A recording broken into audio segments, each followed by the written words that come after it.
NCERT video में आपका स्वागत है। आज हम पढ़ने जा रहे हैं पार्ट 2 रेखाएं और कोण। आइए शुरू करते हैं। पार्ट 2 रेखाएं और कोण।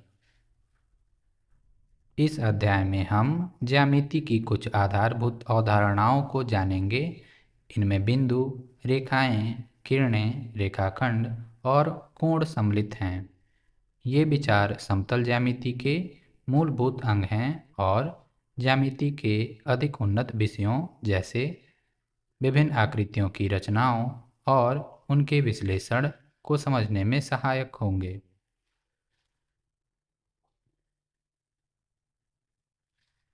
2.1 बिंदु। कागज पर एक पेंसिल के नुकीले सिरे से एक बिंदु डॉट अंकित कीजिए। सिरा जितना नुकीला होगा, बिंदु उतना ही सूक्ष्म होगा। यह सूक्ष्म चिन्ह आपको एक बिंदु की अवधारणा से अवगत कराएगा। एक बिंदु एक सटीक स्थान निर्धारित करता है, लेकिन इसकी कोई लंबाई, चौड़ाई या ऊंचाई नहीं होती। एक बिंदु के कुछ प्रतिरूप मॉडल निम्नलिखित हैं। प्रकार की नोक यहाँ पर देख सकते हैं। पेंसिल का नुकीला सिरा, एक सुई का नुकीला सिरा। यदि आप किसी कागज पर 3 बिंदु अंकित करते हैं, तो आपको उनमें अंतर बताने की आवश्यकता होगी। इसके लिए तीनों बिंदुओं को अंग्रेजी के बड़े अक्षर जैसे Z, P और T से व्यक्त किया जा सकता है। यहाँ देख सकते हैं बिंदु Z, बिंदु T, बिंदु P।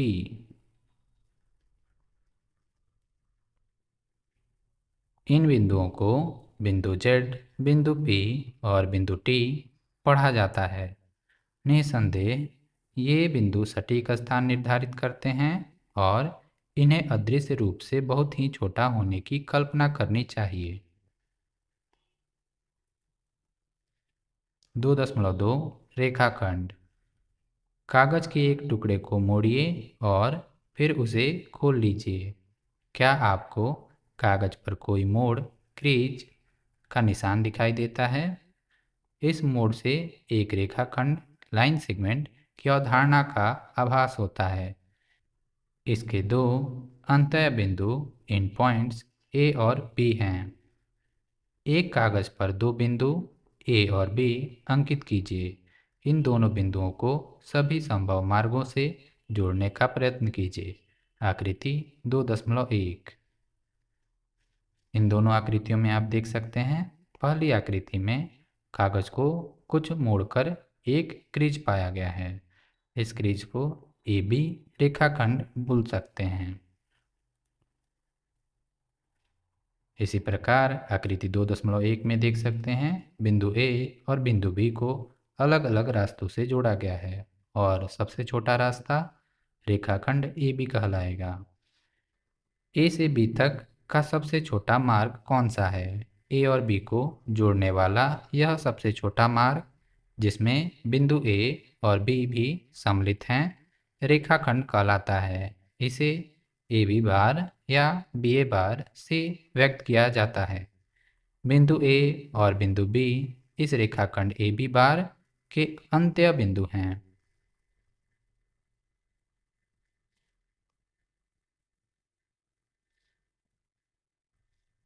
2.3 रेखा। कल्पना कीजिए कि ए से बी तक के रेखाखंड अर्थात ए बी बार को ए से आगे एक दिशा में और बी से आगे दूसरी दिशा में बिना किसी अंत के विस्तारित किया गया है। आकृति 2.2 देखिए। आकृति 2.2 यह रेखा का एक प्रतिरूप है। क्या आपको ऐसा लगता है कि आप एक पूरी रेखा की आकृति बना सकते हैं? नहीं, क्यों?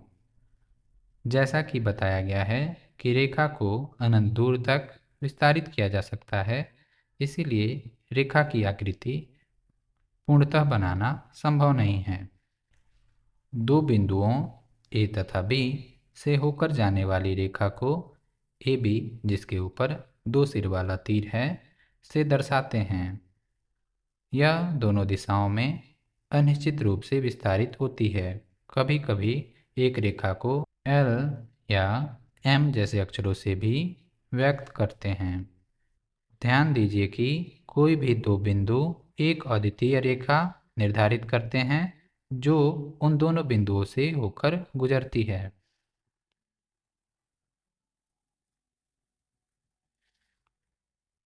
2.4 किरण किरण रेखा का एक भाग है जो एक बिंदु से प्रारंभ होती है, जिसे किरण का प्रारंभिक बिंदु या आदि बिंदु कहते हैं। किरण एक ही दिशा में बिना किसी अंत के विस्तारित होती है। किरण के कुछ प्रतिरूप निम्नलिखित हैं। एक लाइट हाउस से निकली प्रकाश की किरणें।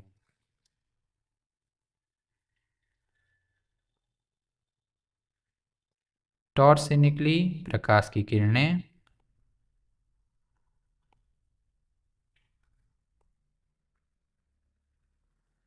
सूर्य की किरणें।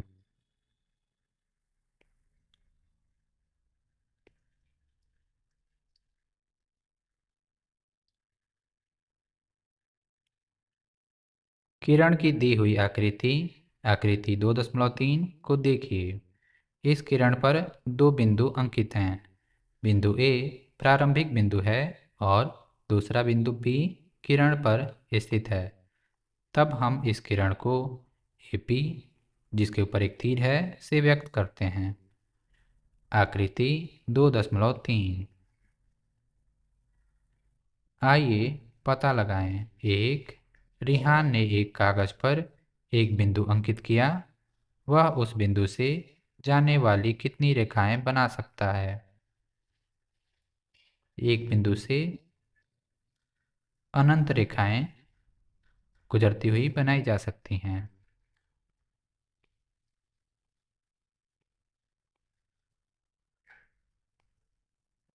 तो इसका जवाब होगा अनंत। शीतल ने एक कागज पर दो बिंदु अंकित किए। वह उन दोनों बिंदुओं से गुजरती हुई कितनी भिन्न रेखाएं बना सकती है? दो बिंदुओं से गुजरती हुई सिर्फ एक और एक ही रेखा बनाई जा सकती है। तो इसका जवाब होगा एक। क्या आप रिहान और शीतल को उनके उत्तर ज्ञात करने में मदद कर सकते हैं? हम इस पर चर्चा कर चुके हैं। 2. आकृति 2.4 में दिए गए रेखाखंडों के नाम लिखिए। यहाँ पर रेखाखंड हैं LM, MP, PQ और QR। LM, MP, PQ और QR। 5 अंकित बिंदुओं में से कौन से केवल एक रेखाखंड पर स्थित हैं? आपने ध्यान दिया होगा, बिंदु L सिर्फ एक रेखाखंड LM पर स्थित है और बिंदु R सिर्फ एक रेखाखंड QR पर स्थित है। कौन से बिंदु किन्हीं दो रेखाखंडों पर स्थित हैं? बिंदु M, बिंदु P और बिंदु Q दो रेखाखंडों पर स्थित है। उदाहरण के लिए बिंदु M रेखाखंड LM और रेखाखंड MP दोनों पर स्थित है। इसी प्रकार बिंदु P रेखाखंड MP रेखाखंड PQ दोनों पर स्थित है। इसी प्रकार बिंदु Q रेखाखंड PQ रेखाखंड QR दोनों पर स्थित है। 3. आकृति 2.5 में दी गई किरणों के नाम लिखिए। क्या T प्रत्येक किरण का प्रारंभिक बिंदु है? यहाँ पर देख सकते हैं किरणों के नाम होंगे किरण TB, किरण TN, किरण TA।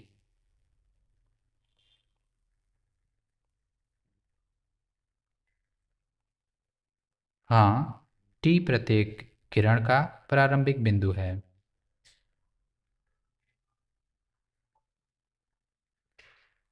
4, एक कच्ची रफ आकृति बनाइए और नीचे दिए गए प्रत्येक बिंदु का उपयुक्त नामांकन कीजिए। ए, रेखा OP और रेखा OQ बिंदु O पर मिलते हैं कुछ ऐसे। OP, OQ बिंदु O पर मिलते हैं। B, किरण XY और रेखा PQ बिंदु M पर प्रतिच्छेद करते हैं। किरण XY, रेखा PQ बिंदु M पर प्रतिच्छेद करते हैं कुछ ऐसे। C, रेखा L पर बिंदु E और F स्थित हैं पर बिंदु D स्थित नहीं है। रेखा L पर E और F स्थित हैं लेकिन D उस पर स्थित नहीं है, यानी D उस रेखा से बाहर है। D बिंदु P AB पर स्थित है। AB रेखा पर बिंदु P स्थित है।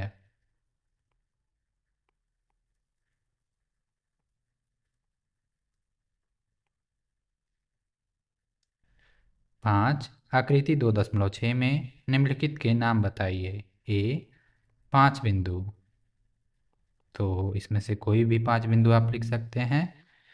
बिंदु B, बिंदु C, बिंदु D, बिंदु E, बिंदु O इत्यादि।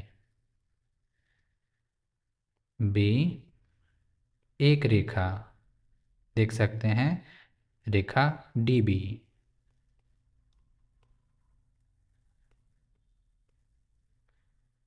C, 4 किरणें, यहाँ पर देख सकते हैं किरणें हैं।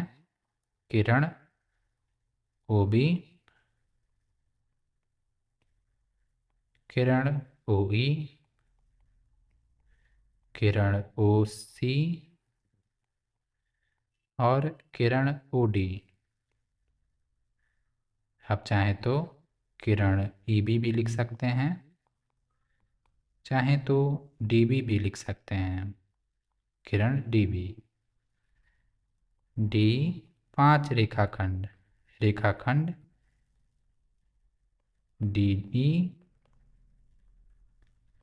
रेखाखंड EO, रेखाखंड OC, रेखाखंड OB, रेखाखंड DB, किन्हीं दो बिंदुओं के बीच की रेखाखंड।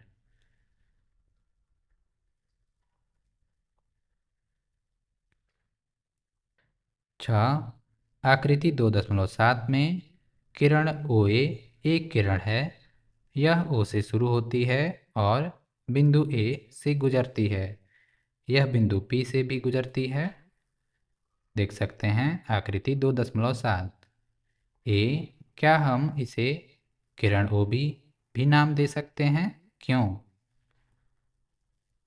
किरण OA को किरण OB भी बोला जा सकता है क्योंकि बिंदु A और बिंदु B दोनों उसी किरण पर स्थित हैं और O प्रारंभिक बिंदु है। B, क्या हम किरण OA को किरण AO लिख सकते हैं? क्यों अथवा क्यों नहीं? आकृति को देखने पर यह पता चलता है कि बिंदु O प्रारंभिक बिंदु है, न कि बिंदु A।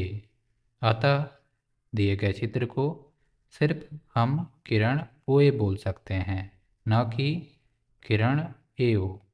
यह लिखना गलत है क्योंकि A प्रारंभिक बिंदु नहीं है। 2.5 कोण, प्रारंभिक बिंदु वाली दो किरणों से एक उभयनिष्ठ कोण बनता है। आकृति 2.8 में किरण BD और किरण BE से एक कोण बना है, जिनमें उभयनिष्ठ प्रारंभिक बिंदु B है। आकृति 2.8 यहाँ पर देख सकते हैं, एक प्रारंभिक बिंदु B से दो किरणें निकली हैं, किरण BE और BD। उनके बीच एक कोण को भी बनते हुए देखा जा सकता है। B कोण का शीर्ष है। B को कोण का शीर्ष कहा जा रहा है और किरणें BD और किरण BE कोण की भुजाएं हैं। हम इस कोण का नामकरण कैसे कर सकते हैं? साधारण रूप से केवल शीर्ष का प्रयोग करते हुए हम इस कोण को कोण B कह सकते हैं। अधिक स्पष्ट करने के लिए हम शीर्ष के साथ प्रत्येक भुजा पर स्थित एक बिंदु का प्रयोग कर कोण का नाम भी लिख सकते हैं। इस स्थिति में इस कोण को कोण DBE या कोण EBD कहा जा सकता है। शब्द कोण को चिन्ह कोण से भी दर्शाया जा सकता है, जैसे कोण DBE या कोण EBD। ध्यान रखिए कि कोण को लिखते समय शीर्ष वाले अक्षर को मध्य में लिखा जाए। देख सकते हैं कोण DBE। इसी कोण को दूसरे नाम से भी बोला जा सकता है, कोण EBD। दोनों एक ही कोण को प्रदर्शित कर रहे हैं। एक कोण को दर्शाने के लिए शीर्ष पर एक छोटी चाप का प्रयोग किया जाता है। आकृति 2.9 में देखिए, देख सकते हैं यहाँ एक छोटा चाप बनाया गया है जो कोण को दिखाने का तरीका है। विद्या ने अभी अपनी पुस्तक खोली है। आइए पुस्तक के कवर को खोलते हुए भिन्न स्थितियों का अवलोकन करते हैं। स्थिति 1, स्थिति 2, स्थिति 3, स्थिति 4, स्थिति 5, स्थिति 6। स्थिति 1 में किताब को हल्का सा खोला गया है, फिर किताब को थोड़ा ज़्यादा, फिर किताब मेज पर पूरी खुली पड़ी है। अगर इसे कोण के माध्यम से दिखाया जाए तो ऐसे दिखाया जा सकता है।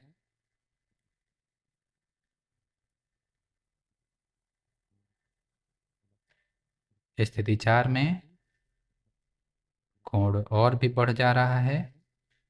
स्थिति 5 में किताब को उल्टी दिशा में मोड़ा जा रहा है। स्थिति 6 में सामने के कवर को पीछे के कवर से मिला दिया जा रहा है, कुछ मोड़ते हुए, पूरा गोल घुमाकर।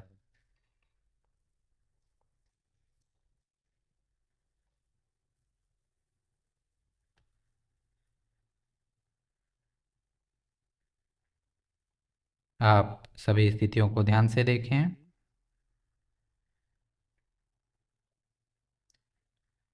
क्या आप प्रत्येक स्थिति में बनते हुए कोण को देख पा रहे हैं? क्या आप कोण को उसकी भुजाओं और शीर्ष के साथ अंकित कर सकते हैं? कौन सा कोण बड़ा है, पहली स्थिति का कोण या दूसरी स्थिति का कोण? जिस प्रकार हम एक रेखा की लंबाई के आधार पर उसके आकार के विषय में चर्चा करते हैं, उसी प्रकार हम घुमाव की मात्रा के आधार पर एक कोण के आकार के विषय में भी चर्चा करते हैं। अतः स्थिति 2 का कोण अपेक्षाकृत बड़ा है, क्योंकि इस स्थिति में उसे कवर को अधिक घुमाने की आवश्यकता है। इसी प्रकार स्थिति 3 में कोण स्थिति 2 से भी बड़ा है, क्योंकि वहाँ और भी अधिक घुमाव है, तथा स्थिति 4, 5 और 6 अधिक घुमाव के साथ क्रमिक रूप से बड़े कोण हैं।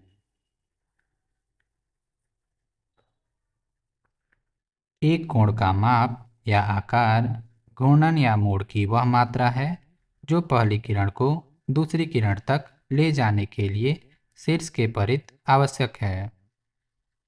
आकृति 2.9। किरण की प्रारंभिक स्थिति, किरण की अंतिम स्थिति, घुमाव की मात्रा, कोण का आकार है। शीर्ष। आइए दैनिक जीवन से कुछ उदाहरण लेते हैं जहां घूर्णन या घुमाव से कोण बनते हैं। एक प्रकार कंपास या डिवाइडर की भुजाओं को घुमाने पर एक कोण बनता है। शीर्ष वह बिंदु है जहां दोनों भुजाएं मिलती हैं या जुड़ती हैं। कोण की भुजाओं और शीर्ष को पहचानिए। यहाँ देख सकते हैं एक कंपास या डिवाइडर या इसे प्रकार भी बोला जाता है का चित्र दिया हुआ है। दोनों भुजाओं के बीच बनने वाले कोण को देखा जा सकता है। चाप बनाने के लिए या वृत्त बनाने के लिए इसी प्रकार का उपयोग किया जाता है। इस बिंदु को यहाँ पर रखते हुए पेंसिल के सहारे इसे गोल घुमाते हुए एक गोल आकृति पाई जा सकती है। एक कैंची में दो ब्लेड होते हैं। जब हम उन्हें कुछ काटने के लिए खोलते या घुमाते हैं तो एक कोण बनता है। कोण की भुजाओं और शीर्ष को पहचानिए। देख सकते हैं यहाँ पर कोण बनते हुए। शीर्ष यह बिंदु है जहाँ पर दोनों ब्लेडों को किसी नट की मदद से कसा गया है और जो ब्लेड हैं वो भुजाओं को प्रदर्शित कर रहे हैं।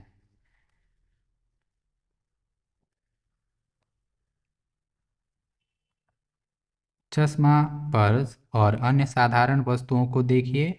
उनकी भुजाओं और शीर्ष को अंकित करते हुए कोण को पहचानिए। यहाँ देख सकते हैं कोण को बनते हुए। यहाँ देख सकते हैं कोण को बनते हुए। यहाँ भी, यहाँ भी और यहाँ भी।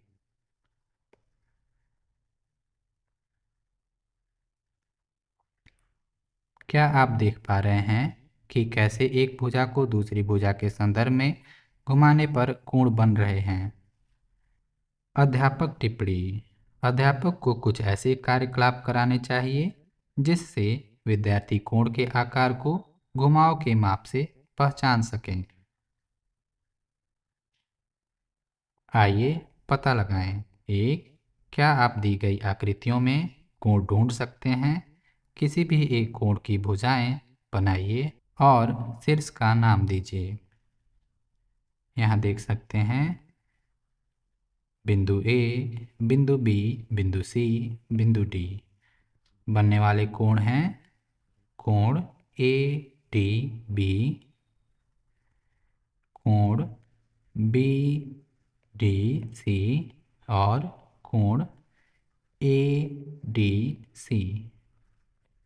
इसी प्रकार आप बिंदुओं का नामकरण कर कोणों को बता सकते हैं।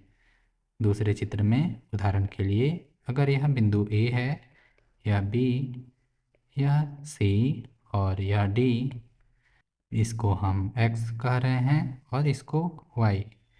तो यहाँ स्थित कोण है कोण ए एक्स बी, कोण बी एक्स सी, कोण सी वाई डी, कोण डी वाई ए।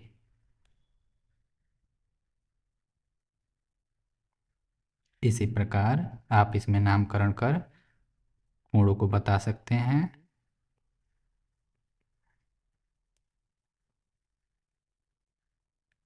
इसमें कोण है कोण ए बी सी और कोण एक्स वाई जी। दो, भुजा एस टी और एस आर को चिन्हित करते हुए कोण बनाइए। 3, व्याख्या कीजिए कि एंगल ए पी सी को एंगल पी क्यों लिखा जा सकता है।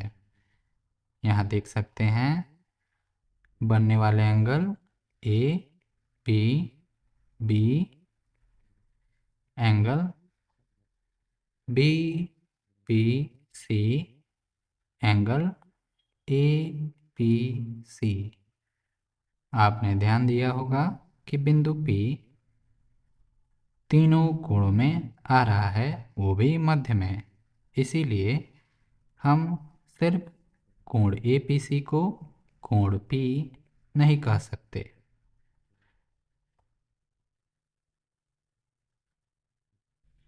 4 नीचे दी गई आकृति में अंकित कोणों के नाम लिखिए।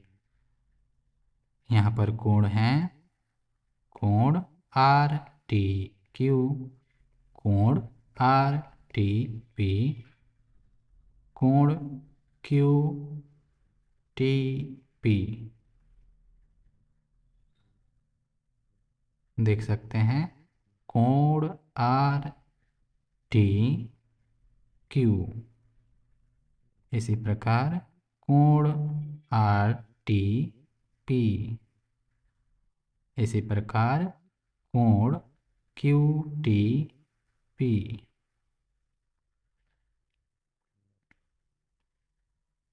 5 अपने कागज पर 3 बिंदु इस प्रकार अंकित कीजिए कि वे एक रेखा पर स्थित न हों। उन्हें ए, बी और सी से चिह्नित कीजिए।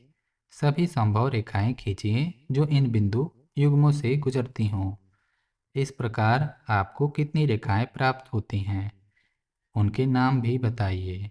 ए, बी और सी का प्रयोग करते हुए आप कितने कोण बना सकते हैं, उन सभी के नाम लिखिए और आकृति 2.9 के अनुसार उनमें से प्रत्येक को एक चाप के साथ चिन्हित कीजिए। आपको 3 बिंदुएं लेनी हैं, बिंदु ए, बी और सी। इनसे गुजरने वाली रेखाओं को बनाना है।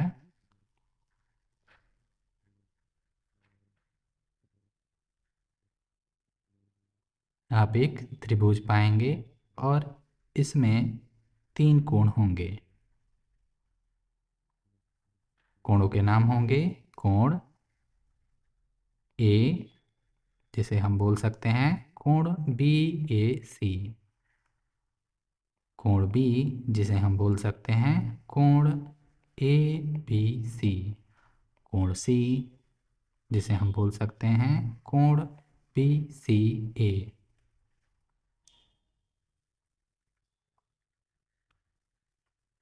6 अपने कागज पर 4 बिंदु इस प्रकार अंकित कीजिए कि उनमें से कोई भी 3 बिंदु एक रेखा पर न हों।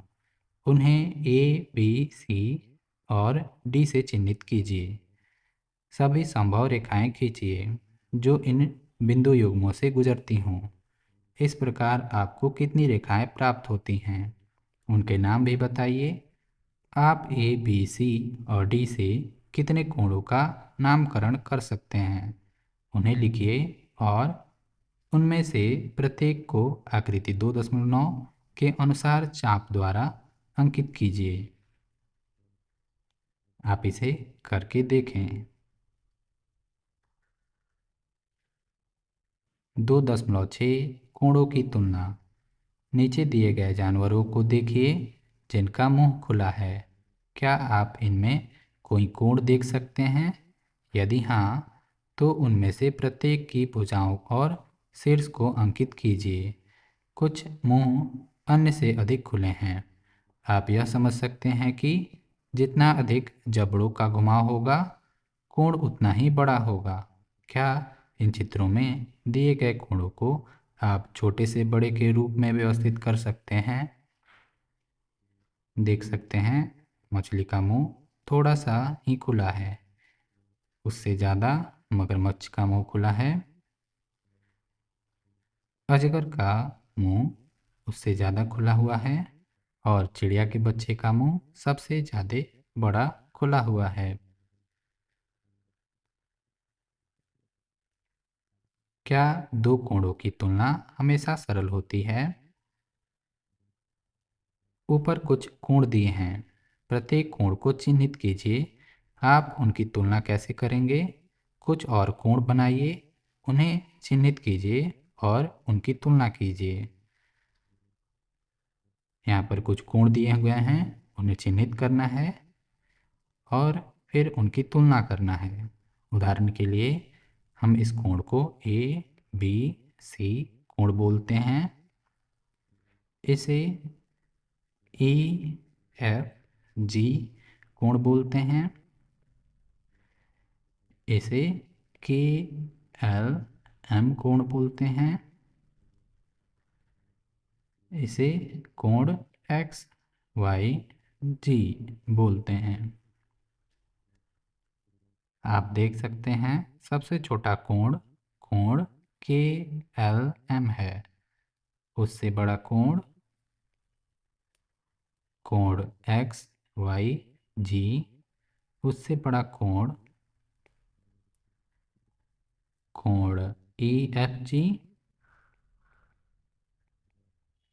और सबसे बड़ा कोण कोण ए, बी, सी।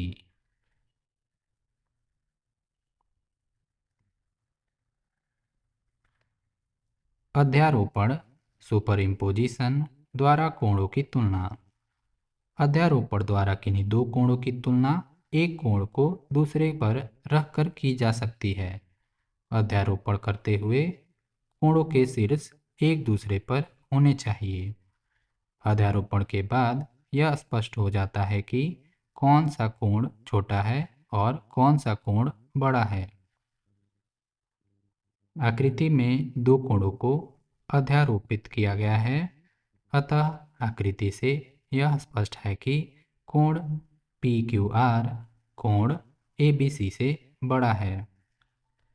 देख सकते हैं कोण ए बी सी कोण पी क्यू आर और यहाँ दोनों कोण को अध्यारोपित किया गया है, जिससे पता चलता है कोण पी क्यू आर कोण ए बी सी से बड़ा है।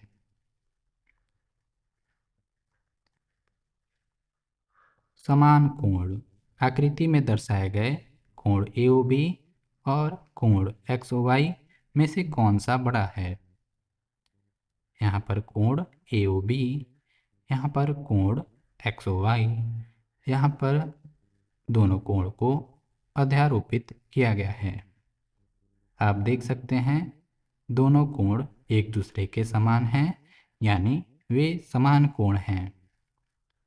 दोनों कोणों के शीर्ष एक समान हैं और दोनों कोणों की भुजाएं एक दूसरे को पूरी तरह से अध्यारोपित कर रही हैं, जैसे OA OX और OB OY। अतः ये दोनों कोण आकार में एक समान हैं। इन दोनों कोणों के माप एक समान हैं क्योंकि ये दोनों कोण समान घूर्णन या घुमाव के कारण बने हैं, अर्थात किरण OB का किरण OA तक और किरण OY का किरण OX तक का घुमाव समान है। अध्यारोपण की दृष्टि से जब दो कोणों के उभयनिष्ठ शीर्ष और दोनों कोण की दोनों भुजाएं एक दूसरे के ऊपर अध्यारोपित हैं, तो दोनों कोणों के माप समान होते हैं।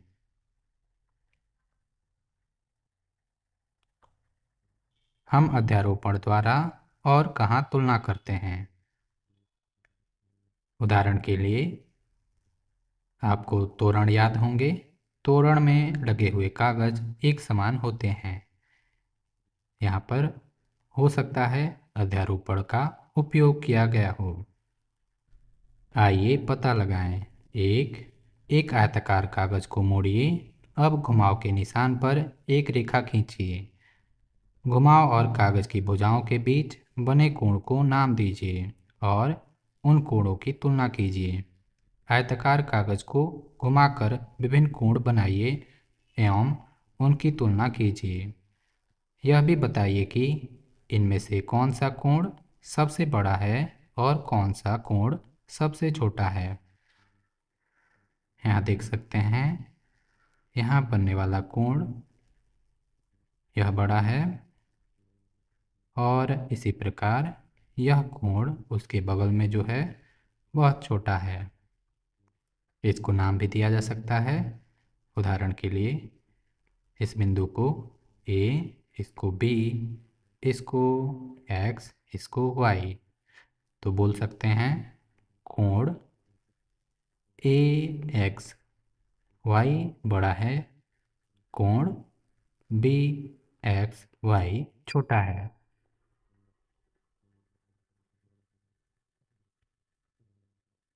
दो, प्रत्येक स्थिति में बताइए कि कौन सा कोण बड़ा है और क्यों। ए कोण ए ओ बी या कोण एक्स ओ वाई।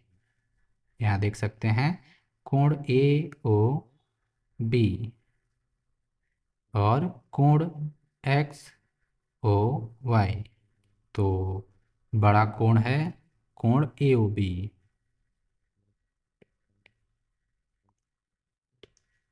इसी प्रकार बी कोण ए ओ बी या कोण एक्स ओ बी। ए ओ बी कोण एक्स ओ बी। कोण एक्स ओ बी छोटा है, अर्थात कोण ए ओ बी बड़ा है। इसी प्रकार कोण एक्स ओ बी या कोण एक्स ओ सी। यहाँ देख सकते हैं कोण एक्स ओ बी और कोण एक्स ओ सी दोनों एक समान हैं। अपने मित्रों से चर्चा कीजिए कि आपने यह निर्णय कैसे लिया कि कौन सा कोण बड़ा है। 3, कौन सा कोण बड़ा है, कोण एक्स ओ वाई या कोण ए ओ बी। कारण बताइए। यहाँ देख सकते हैं कोण एक्स ओ वाई और कोण एक्स ओ बी। आप इसे कागज़ पे काट कर दोनों को अध्यारोपित कर पता कर सकते हैं कि कौन कोण बड़ा है। बिना अध्यारोपण के कोणों की तुलना। दो सारस बहस कर रहे हैं कि वे अपनी चोंच अधिक खोल सकते हैं, अर्थात कौन अधिक बड़ा कोण बनाएगा। आइए पहले इनके कोण बनाते हैं। हम यह कैसे पता लगा सकते हैं कि कौन सा कोण बड़ा है। जैसा हमने पहले देखा कि हम उनका अक्स ट्रेस लेकर अध्यारोपित करके पता कर सकते हैं कि कौन सा कोण अधिक बड़ा है, पर क्या हम बिना अध्यारोपण के भी यह पता लगा सकते हैं कि कौन सा कोण अधिक बड़ा है।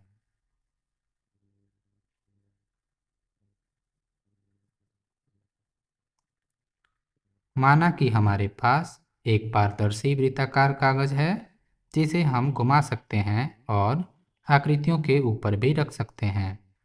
क्या हम इसे तुलना के लिए प्रयोग कर सकते हैं। पारदर्शी वृत्तीय कागज को पहले सारस द्वारा बनाए गए कोण पर रखिए।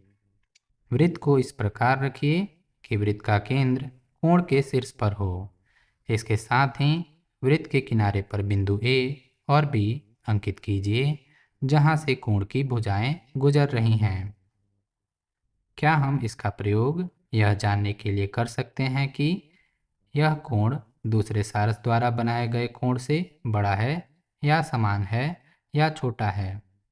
आइए इस पारदर्शी वृत्तीय कागज को दूसरे कोण पर इस प्रकार रखें कि वृत्त का केंद्र कोण के शीर्ष पर हो और एक भुजा OA से गुजरती हो, कुछ ऐसे। आपने ध्यान दिया होगा जब हम चीज़ों को रख रहे हैं वहाँ पर उन्हें बिंदुओं से भी निर्धारित कर रहे हैं। जैसे पहले सारस के लिए बिंदु A और बिंदु B है, दूसरे सारस के लिए बिंदु X और बिंदु Y है। दोनों कोणों को बनाएंगे। आपने ध्यान दिया होगा कि कोण AOB यानी पहले सारस का कोण XOY से बड़ा है। क्या अब आप बता सकते हो कौन सा कोण बड़ा है। क्या अब आप बता सकते हैं कि किस सारस का कोण बड़ा है। यदि आप एक पारदर्शी कागज से एक वृत्त काट सकते हैं तो इस विधि का प्रयोग करके आकृति 2.10 में दिए गए कोणों की तुलना कीजिए। अध्यापक टिप्पणी। अध्यापक को कोण की अवधारणा के विषय में विद्यार्थियों की समझ की जांच करनी चाहिए। संभवतः विद्यार्थी सोचते हैं कि भुजाओं की लंबाई बढ़ाने पर कोण की माप बढ़ जाती है। इसके लिए विद्यार्थियों के समक्ष कुछ परिस्थितियां रखी जानी चाहिए जिससे उनकी समझ को जांचा जा सके। 2.7 घूर्णन भुजाएं बनाना। आइए कागज के दो पाइप, स्ट्रॉ और एक क्लिप का उपयोग करते हुए निम्नलिखित चरणों से घूर्णन भुजाएं बनाएं। एक, कागज के दो पाइप और एक क्लिप लीजिए, कुछ ऐसे। दो, पाइपों को क्लिप की भुजाओं में डालिए, कुछ ऐसे। तीन, आपकी घूर्णन भुजा तैयार है।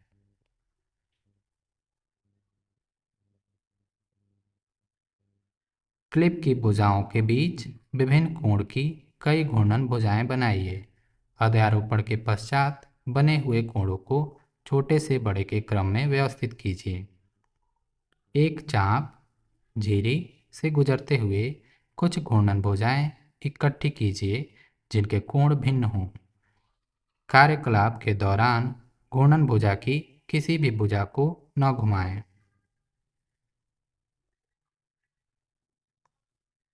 नीचे दी गई घूर्णन भुजाओं में से किसी एक को गत्ते पर ट्रेस करिए। अब सभी घूर्णन भुजाओं में परस्पर अदला बदली कर दीजिए। क्या आप पहचान सकते हैं कि गत्ते पर बनी चाप से कौन सी घूर्णन भुजा गुजर सकती है?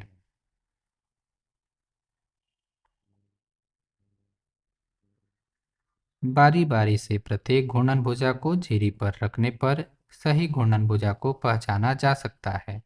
आइए इस प्रक्रिया को कुछ और घूर्णन भुजाओं के साथ करें। झिरी कोण स्लिट एंगल भुजा कोण से बड़ा है।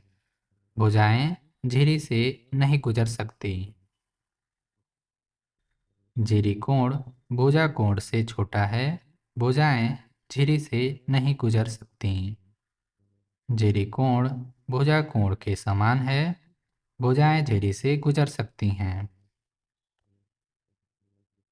घूर्णन भुजा का केवल वह युग्म झिरी से गुजरता है जो झिरी कोण के समान है।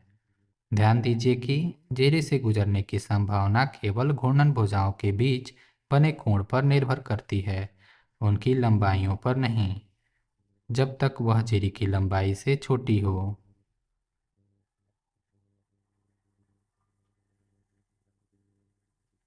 चुनौती। यह बच्चा बोलता है, इस कोण को घटाना।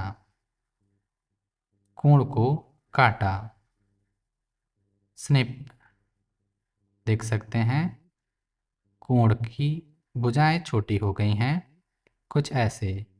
क्या कोण का माप बदला? नहीं, कोण का माप अभी भी समान है, सिर्फ उसकी भुजाएं छोटी हैं। कोण अभी भी पहले जैसा है।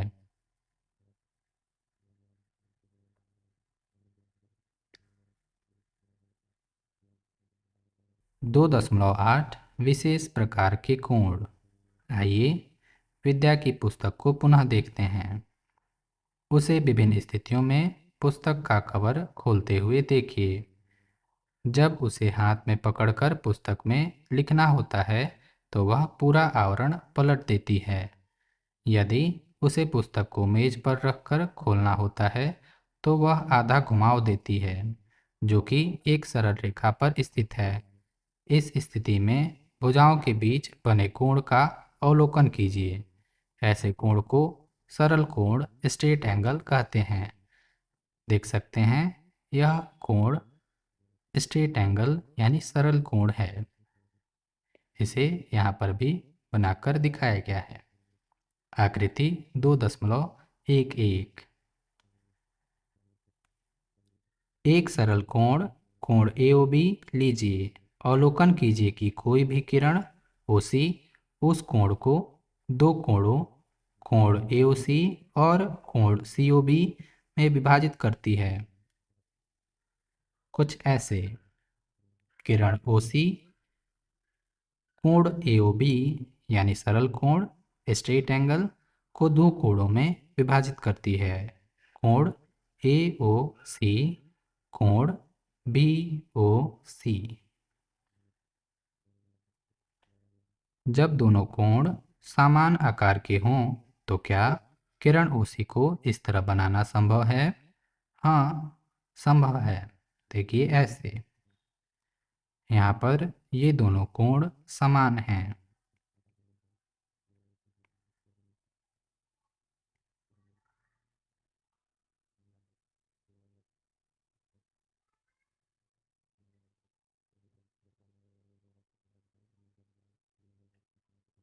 आइए खोजें।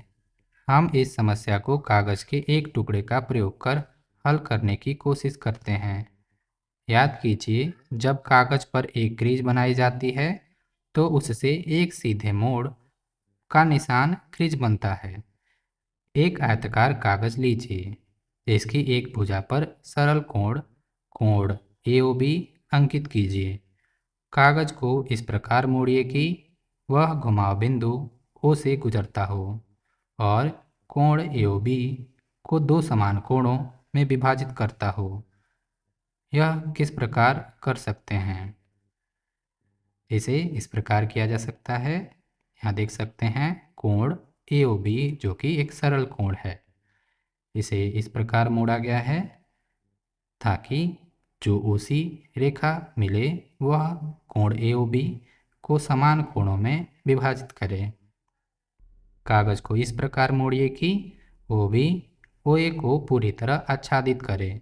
बने हुए निशान और दोनों कोण का अवलोकन कीजिए।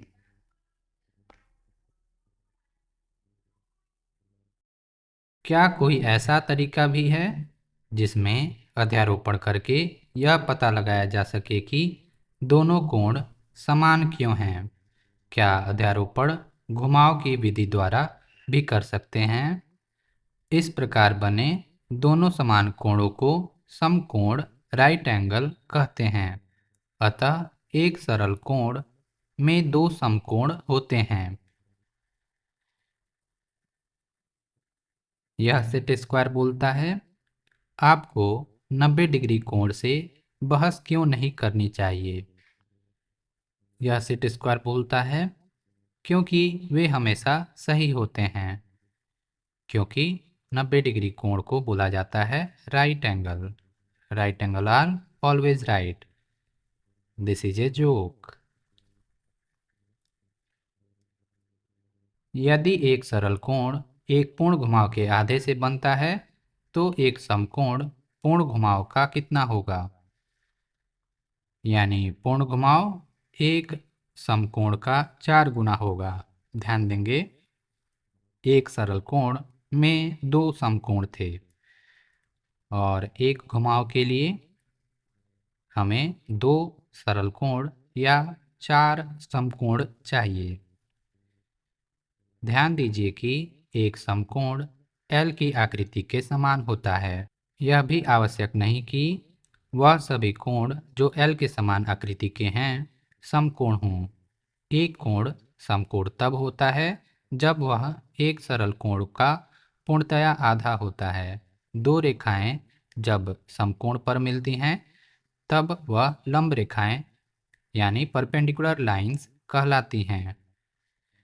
इस आकृति में ये अगर समकोण बना रहे हैं तो ये दोनों रेखाएं एक दूसरे के परपेंडिकुलर यानी लंब रेखाएं हैं। आइए पता लगाएं। एक, आपकी कक्षा की खिड़कियों में कितने समकोण हैं? क्या अपनी कक्षा में आप और समकोण देख सकते हैं? अगर आपकी खिड़की की आकृति कुछ ऐसे होगी तो इसमें 4 समकोण होंगे।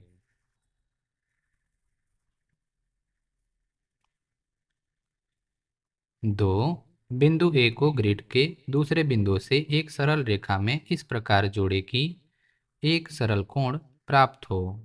इसे करने के विभिन्न तरीके क्या हो सकते हैं? कुछ ऐसे, यहाँ पर आपको मिलेगा एक सरल कोण। कुछ ऐसे, यहाँ पर मिलेगा एक सरल कोण। 3। अब बिंदु ए को ग्रिड के दूसरे बिंदुओं से एक सरल रेखा में इस प्रकार जोड़ें कि एक समकोण प्राप्त हो। इसे करने के विभिन्न तरीके क्या हो सकते हैं? कुछ इस प्रकार यहाँ पर मिलेगा समकोण, कुछ इस प्रकार यहाँ मिलेगा समकोण। संकेत: रेखा को आगे बढ़ाएं जैसा कि नीचे दिए गए चित्र में दिखाया गया है। ए पर समकोण प्राप्त करने के लिए हमें इससे गुजरने वाली एक रेखा खींचनी होगी जो सरल कोण CAB को दो बराबर भागों में विभाजित करती हो, कुछ ऐसे।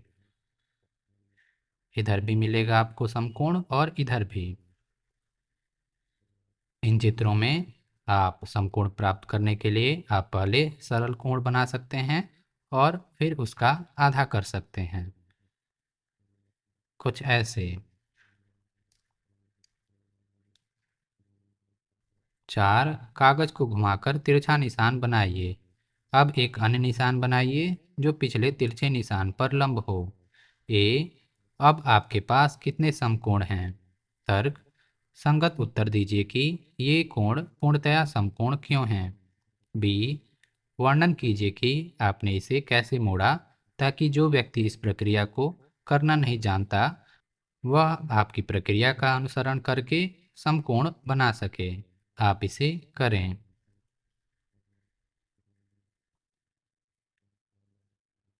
कोणों का वर्गीकरण: जैसा कि नीचे दिखाया गया है कि कोणों को 3 समूहों में वर्गीकृत किया जाता है। सभी समकोण दूसरे समूह में हैं। अन्य दोनों समूहों में क्या समान विशेषता है? आपने ध्यान दिया होगा। दूसरे समूह में सभी समकोण हैं।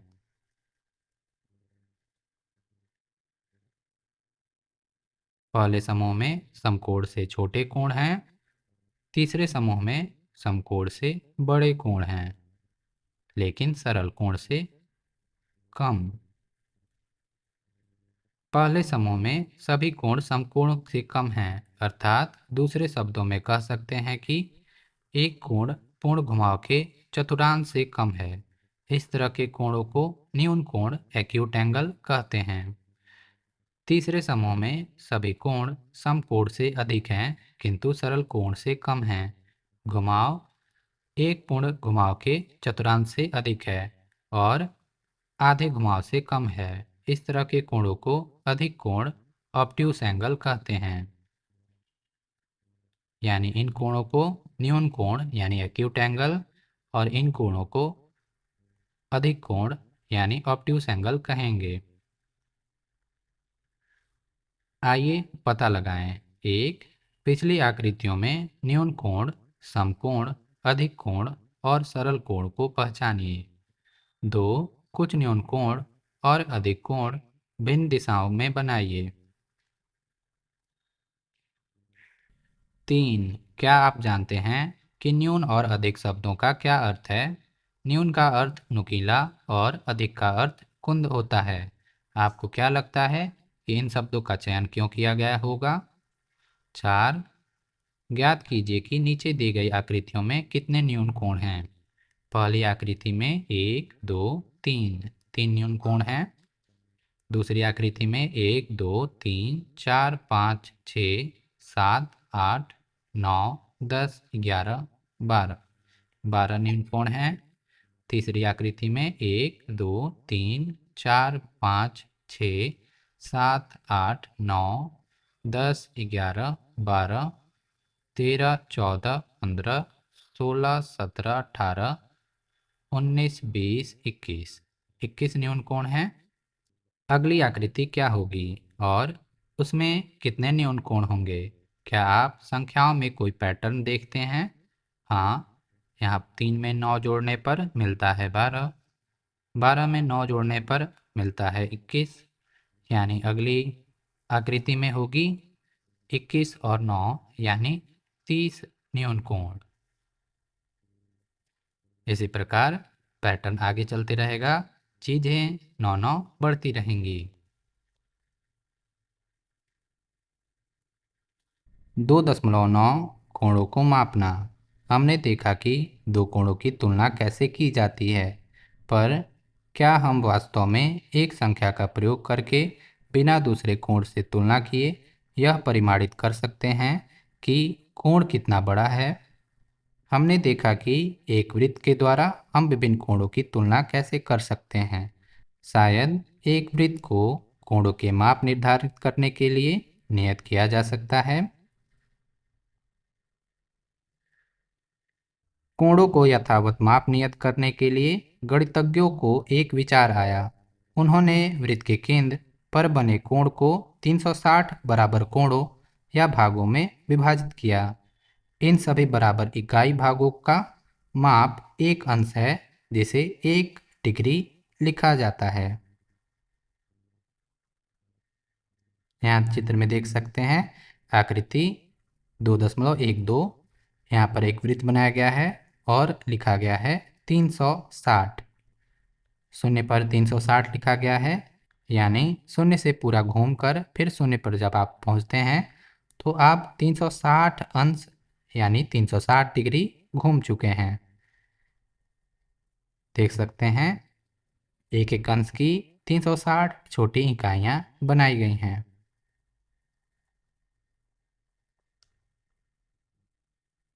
इस प्रकार एक वृत्त का उपयोग कोणों के मापन के लिए किया जा सकता है। इस इकाई भाग का प्रयोग किसी भी कोण को मापने के लिए किया जाता है। किसी कोण का माप इसमें निहित 1 डिग्री इकाई भागों की संख्या होती है। उदाहरण के लिए नीचे दिया गया चित्र देखिए। यहाँ 30 इकाइयाँ हैं, अर्थात यहाँ बनने वाला कोण 30 डिग्री या 30 अंश का है। इसमें एक अंश कोण की 30 इकाइयाँ हैं और इसलिए हम कहते हैं कि इसका माप 30 डिग्री या 30 अंश है। विभिन्न कोणों का माप। एक पूर्ण घुमाव का डिग्री में कितना माप होगा? जैसा कि ऊपर हमने 360 डिग्री माना तो इसका माप 360 डिग्री है।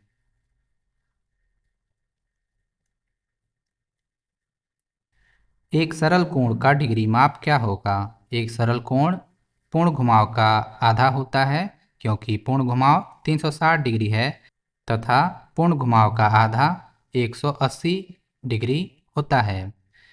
एक समकोण का डिग्री माप क्या होगा? दो समकोण मिलकर एक सरल कोण बनाते हैं। चूंकि एक सरल कोण का माप 180 डिग्री होता है, तो एक समकोण का माप 90 डिग्री होगा।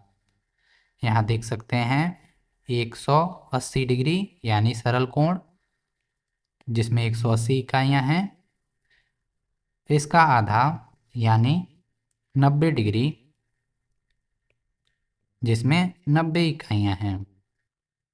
सरल कोण पूर्ण कोण यानी 360 डिग्री का आधा है।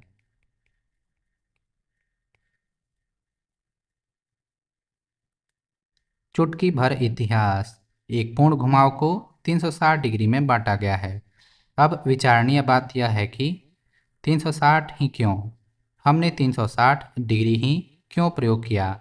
इसका कारण हम पूरी तरह नहीं जानते। वृत्त को 360 भागों में बांटने का इतिहास पुराने समय की ओर ले जाता है। ऋग्वेद, जो हजारों वर्ष पुरानी मानवता की पुस्तक है, वह एक पहिए के बारे में बताती है जिसमें 360 तीलियां हैं। छंद 1.164.48।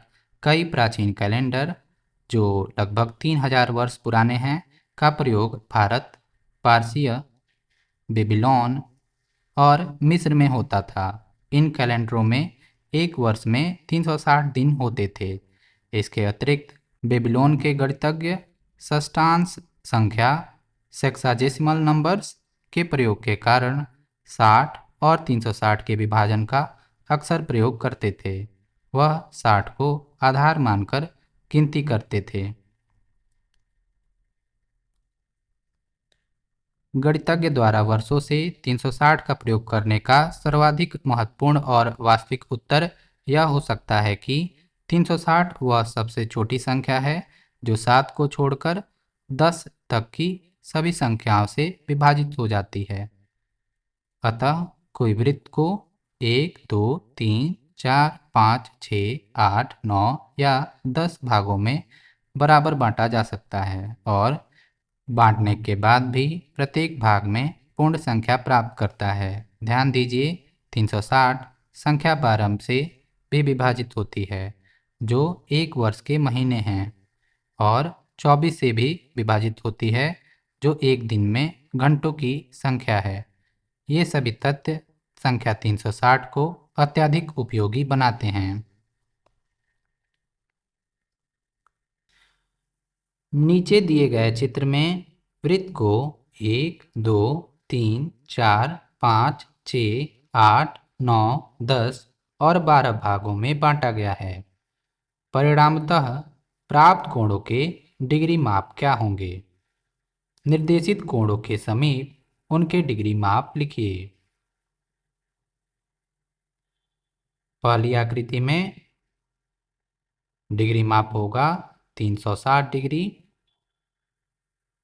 दूसरे आकृति में 360 का आधा यानी 180 डिग्री। तीसरे माप में 360 का तीसरा हिस्सा यानी 360 बटे 3 होगा 120 डिग्री। इसी प्रकार 360 बटे 4 यानी 90 डिग्री, 360 बटे 5 यानी 72 डिग्री। आप भाग देकर देख सकते हैं। 360 बटे 6 यानी 60 डिग्री। 360 बटे 8 होगा 45 डिग्री। 360 बटे 9 होगा 40 डिग्री। 360 बटे 10 होगा 36 डिग्री। 360 बटे 12 होगा 30 डिग्री। विभिन्न कोणों के डिग्री माप। हम अन्य कोणों को डिग्री में कैसे माप सकते हैं? इसके लिए हमारे पास एक उपकरण है जिसे चांदा प्रोटेक्टर या कोण मापक कहते हैं। चांदा एक वृत्त भी हो सकता है जिसे आकृति 2.12 पृष्ठ 32 के अनुसार 360 समान भागों में बांटा गया हो। यह एक अर्ध वृत्त भी हो सकता है जिसे 180 समान भागों में बांटा गया हो। कुछ ऐसे। बिना अंकन का कोण मापक। यहाँ एक कोण मापक चांदा दिया गया है। क्या आप इसके केंद्र में सरल कोण देख रहे हैं जिसे एक अंश डिग्री के 180 भागों में बांटा गया है? यद्यपि सरल कोण को बांटने वाली रेखाओं के कुछ भाग दृश्यमान हैं। आधार रेखा के सबसे दाएं भाग से चिन्हांकित करते हुए प्रत्येक 10 डिग्री पर एक लंबा चिन्ह है। इस प्रकार के प्रत्येक लंबे चिन्ह से 5 डिग्री के बाद एक मध्यम आकार का चिन्ह है। देख सकते हैं कुछ ऐसे।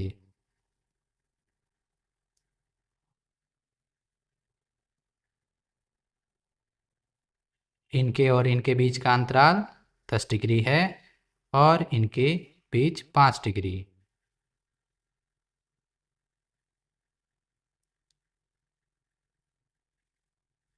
आइए पता लगाएं। एक, निम्नलिखित कोणों के माप लिखिए।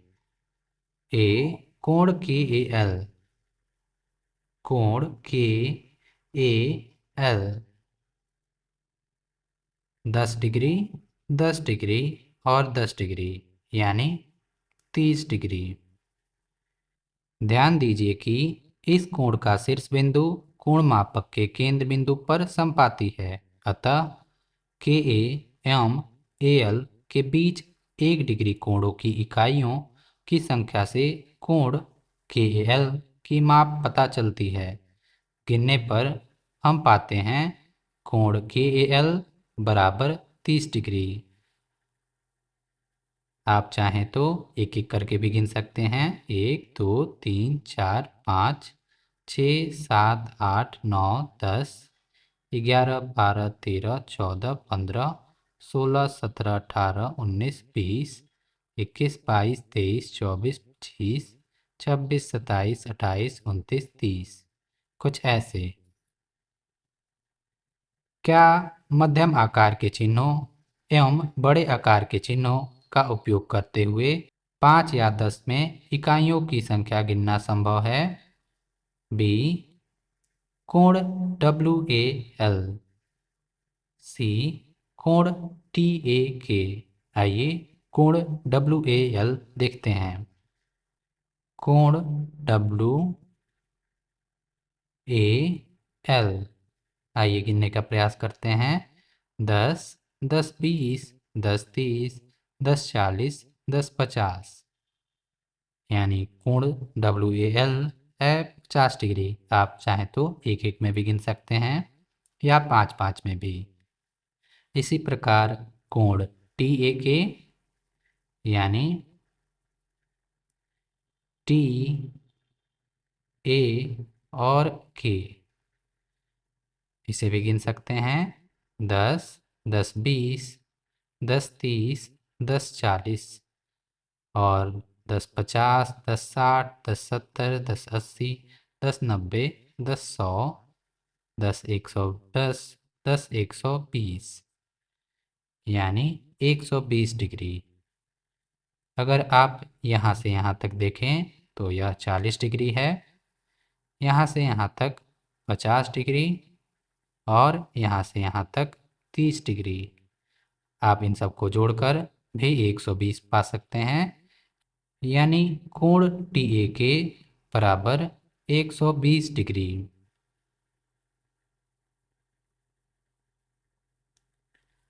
चिन्हित कोण मापक। नीचे दिया गया चित्र एक कोण मापक चांदा है, जिसे आप अपनी ज्यामिति बॉक्स में देख सकते हो। यह पृष्ठ 35 पर दिए गए कोण मापक के समान ही दिखाई देता है, केवल इस पर संख्याएं लिखी हैं।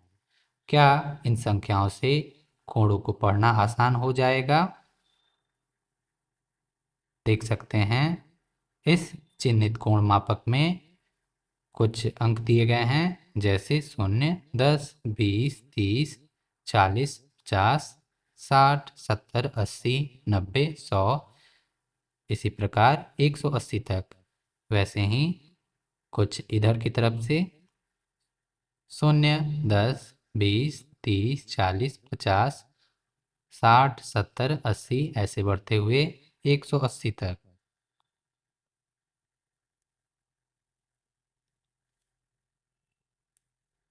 कोण मापक पर संख्याओं के दो सेट हैं, एक दाएं से बाएं की ओर बढ़ते हुए एवं दूसरा बाएं से दाएं की ओर बढ़ते हुए। इसमें संख्याओं के दो सेट क्यों सम्मिलित हैं? चित्र में दिए गए विभिन्न कोणों के नाम एवं उनके माप लिखिए। यहाँ देख सकते हैं कोण POQ, जिसका माप है 35 डिग्री। इसी प्रकार कोण POR, जिसका माप है 95 डिग्री। इसी प्रकार कोण POS, जिसका माप है 125 डिग्री। इसी प्रकार कोण POT, जिसका माप है 160 डिग्री। इसी प्रकार कोण POU, जो कि है एक सरल कोण, यानी 180 डिग्री। इसी प्रकार कुछ मध्य में स्थित कोण, जैसे कोण QOR, जिसका माप आप गिन सकते हैं 5 10 15 10 25 10 35 10 45 10 55 और 5 60। इसी प्रकार कोण क्यू ओ एस। आगे बढ़ेंगे। 60 5 65, 65 10 75, 75 10 85, 85 5 90, 90 डिग्री। इसी प्रकार कोण क्यू ओ टी या कोण क्यू ओ यू भी निकाला जा सकता है। कुछ और कोण जैसे कोण आर ओ एस, कोण आर ओ टी, कोण आर ओ यू आप निकाल कर देखें। क्या आपने कोण टी ओ क्यू जैसे कोण सम्मिलित किए?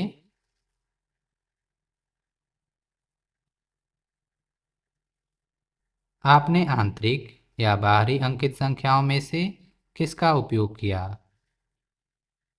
कोण टी ओ एस की माप क्या है?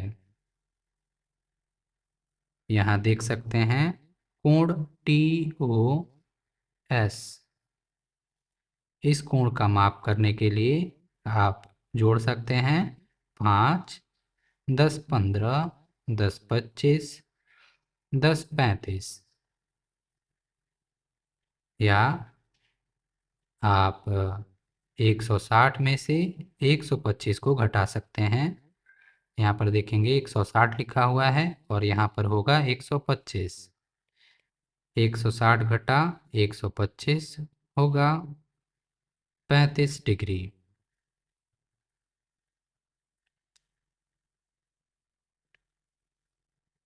क्या आप कोण का पता लगाने के लिए चिन्हों की संख्या गिने बिना चिन्हित संख्याओं का उपयोग कर सकते हैं?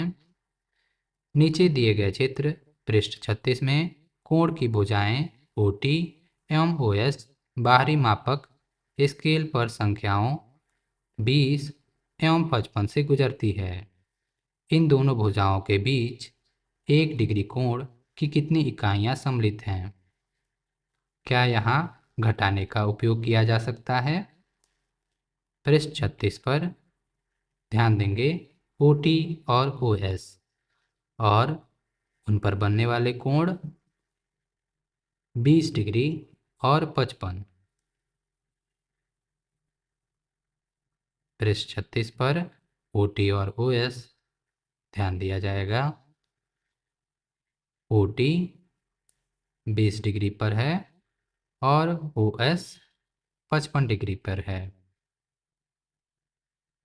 तो आप TOS कोण पाने के लिए चाहें तो 55 घटा 20 भी करके पा सकते हैं, मिलेगा 35 डिग्री।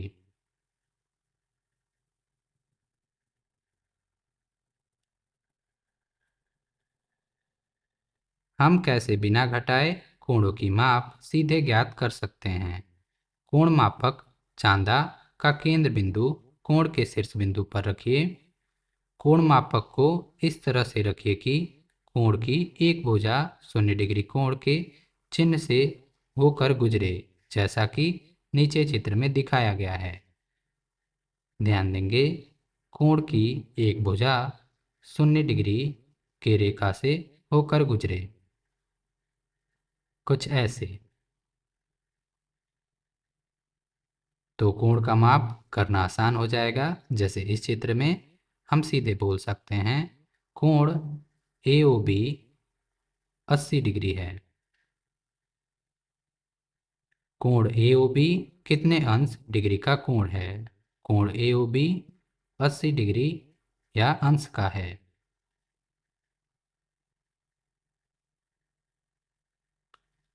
स्वयं का चांदा बनाएं।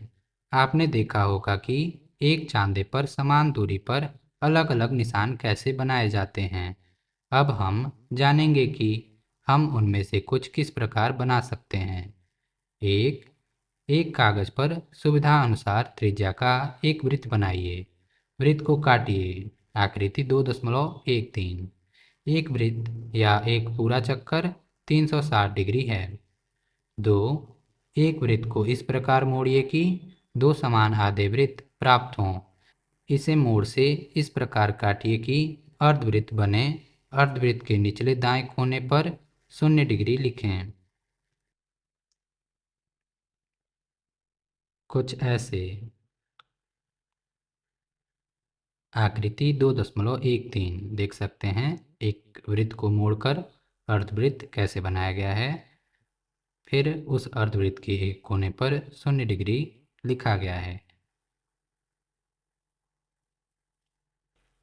एक वृत्त के आधे का माप एक पूरे चक्कर का आधा होगा। अतः एक पूरे चक्कर के आधे का माप 360 डिग्री का आधा यानी 180 डिग्री। अतः अर्धवृत्त के निचले बाएं कोने पर 180 डिग्री लिखिए।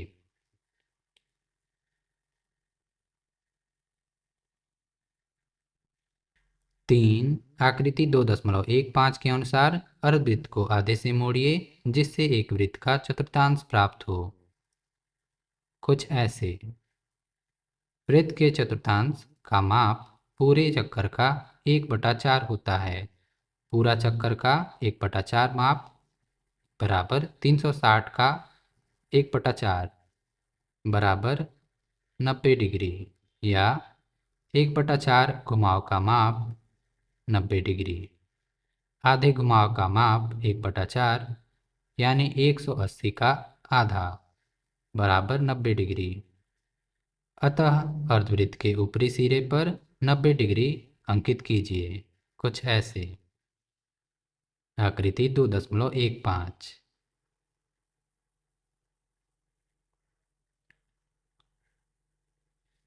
4.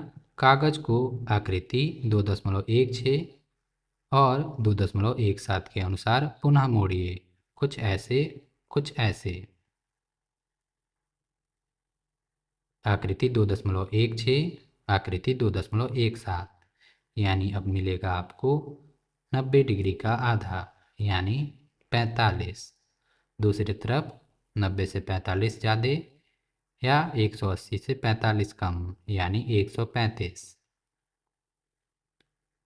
जब कागज को मोड़ा जाता है तो यह एक वृत्त का 1/8 है या एक चक्कर का 1/8 है या 360 का 1/8 या 180 का 1/4 या 90 डिग्री का 1/2 यानी 45 डिग्री। इस नए निशान से हमें 45 डिग्री और 180 घटा 45 डिग्री बराबर 135 के माप प्राप्त होते हैं।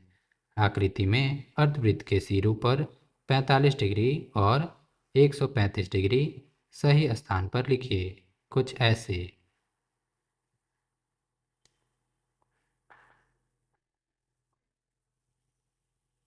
5. इसी प्रकार अगले आधे घुमाव आकृति 2.18 के अनुसार से हमें 45 का आधा यानी 22.5 माप का कोण प्राप्त होता है। आकृति 2.18। 6. मुड़े हुए कागज को खोलकर निशानों पर OB, OC, dash dash dash आदि अंकित करें जैसा कि आकृति 2.19 और 2.20 में दर्शाया गया है। कुछ ऐसे कुछ ऐसे। सोचिए।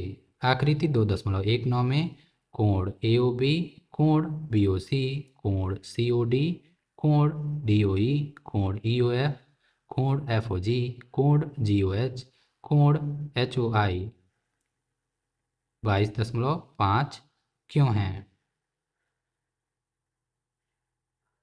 यहाँ देख सकते हैं सभी कोण एक बराबर हैं और इनका माप 22.5 डिग्री है। देख सकते हैं AOB, BOC, COD ऐसे ही आगे। कोण समद्विभाजक। प्रत्येक चरण में हमने आधे में मोड़ किए हैं। एक दिए हुए कोण से आधे कोण को प्राप्त करने की प्रक्रिया को कोण का समद्विभाजक करना कहते हैं। वह रेखा जो दिए गए कोण को समद्विभाजक करती है उसे कोण समद्विभाजक कहते हैं। स्वयं के बनाए हुए चांदे में कोण समद्विभाजकों की पहचान कीजिए। कोण समद्विभाजक की अवधारणा का प्रयोग करते हुए कागज को मोड़कर विभिन्न कोणों को बनाने का प्रयास करें। आइए पता लगाएं। एक, चांदे का प्रयोग करते हुए निम्न कोणों के डिग्री माप ज्ञात कीजिए। आपको अपने चांदे को इन कोणों के ऊपर इस प्रकार रखना है कि कोण की एक भुजा चांदे की शून्य रेखा के संपाती हो और कोण की माप चांदे से देखकर लिखें। 2, चांदे का प्रयोग करते हुए अपनी कक्षा में दिख रहे विभिन्न कोणों के डिग्री माप ज्ञात कीजिए। अध्यापक टिप्पणी। यह आवश्यक है कि विद्यार्थी मानक चांद का प्रयोग करने से पहले स्वयं का बनाया हुआ चांदा विभिन्न कोणों के माप को निकालने के लिए प्रयोग करें, जिससे वह मानक चांदे के चिन्हित निशानों के पीछे की अवधारणा को समझ सकें।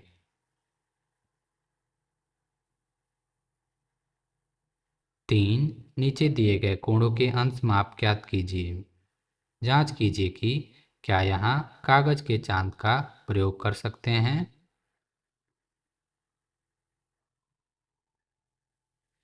4, नीचे दिए गए कोण का अंश माप चांद का प्रयोग करके किस प्रकार निकाला जा सकता है। इसे निकालने के लिए आप इस छोटे कोण को मापें। आपको पता है कि एक पूरा चक्कर 360 अंश का होता है। उसमें से इस कोण का माप अगर निकाल देंगे तो हमें यह कोण प्राप्त हो जाएगा। माना कि यह 120 डिग्री है, तो यह बाहरी कोण 360 घटा 120 यानी 240 होगा। हमने यहाँ पर 120 उदाहरण के लिए लिया है। इसका माप अब चांदी की मदद से ज्ञात करें। 5, निम्न कोण को मापिए और प्रत्येक का डिग्री माप लिखिए।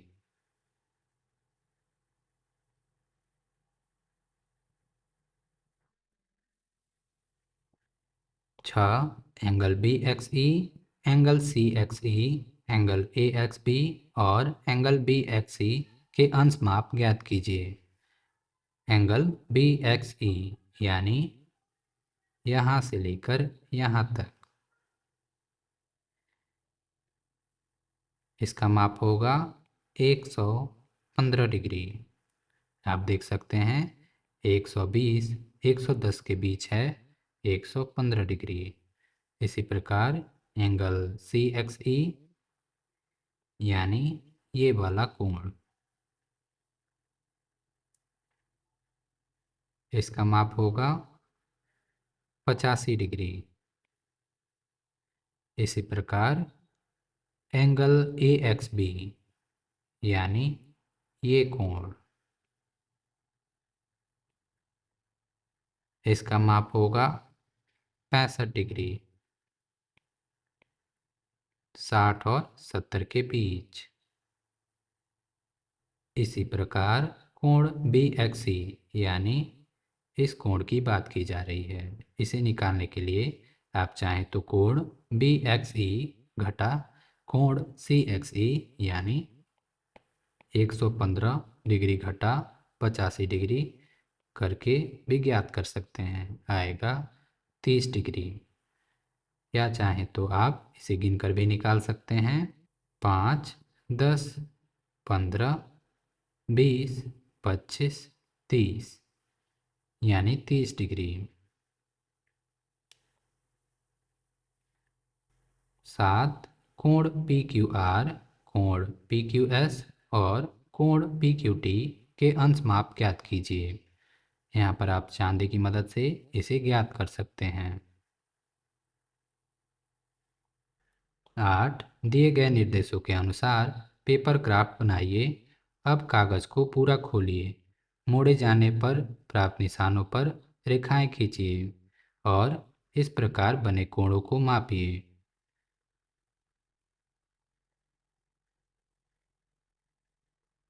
9 आकृति 2.21 ए में बने त्रिभुजों के तीनों कोणों को मापिए और संबंधित कोणों के नीचे उसका माप लिखिए। तीनों मापों को जोड़िए, क्या प्राप्त होता है?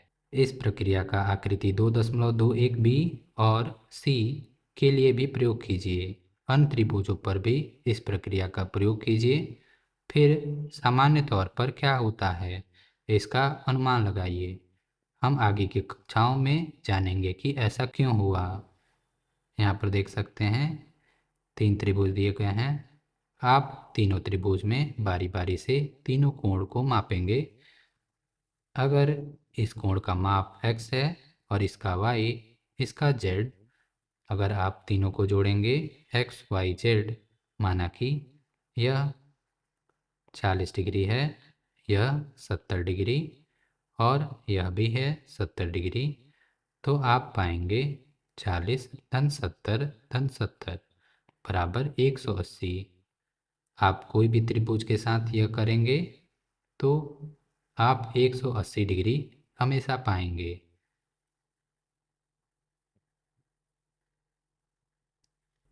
गलतियां देखिए, गलतियां सुधारिए। एक विद्यार्थी ने नीचे दिए गए कोणों की माप एक चांदे का प्रयोग करके की। प्रत्येक चित्र में चांद के गलत प्रयोग को पहचानिए और चर्चा कीजिए कि माप कैसे करना चाहिए और उन्हें कैसे सुधार सकते हैं। देख सकते हैं यहाँ पर कोण की भुजा शून्य रेखा के संपाती नहीं है। यहाँ पर भी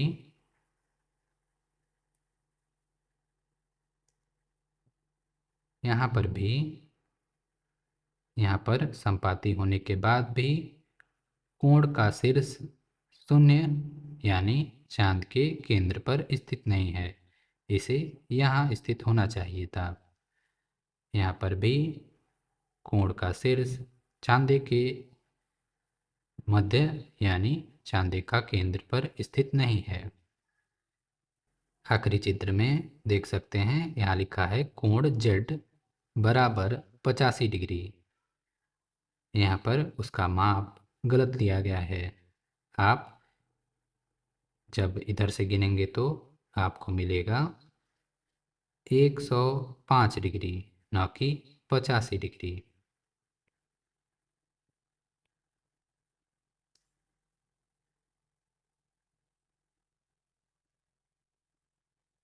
आइए पता लगाएं कोण कहाँ हैं। एक, घड़ी में कोण। ए, घड़ी की सुइयां अलग अलग समय पर भिन्न कोण बनाती हैं। 1 बजे सुइयों के बीच 30 डिग्री का कोण होता है, क्यों? आपको याद होगा कि अगर वृत्त के 12 हिस्से किए जाएं, तो हर एक भाग केंद्र पर 30 डिग्री का कोण बनाता है। इसी प्रकार घड़ी के 12 हिस्से केंद्र पर 30 डिग्री कोण बनाएंगे। इसी वजह से 1 बजे सुइयों के बीच 30 डिग्री का कोण बना है। बी, 2 बजे कोण कितना होगा? और 4 बजे, 6 बजे। देख सकते हैं 2 बजे 30 और 30 60 डिग्री, 4 बजे 30 30 60 30 90 30 120 यानी 120 डिग्री। सी, घड़ी की सुइयों द्वारा बने अन्य कोणों को ढूंढिए।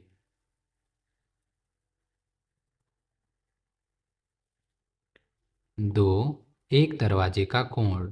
क्या ऐसा संभव है कि कोण का प्रयोग कर यह बताया जा सके कि दरवाजा कितना खुला है?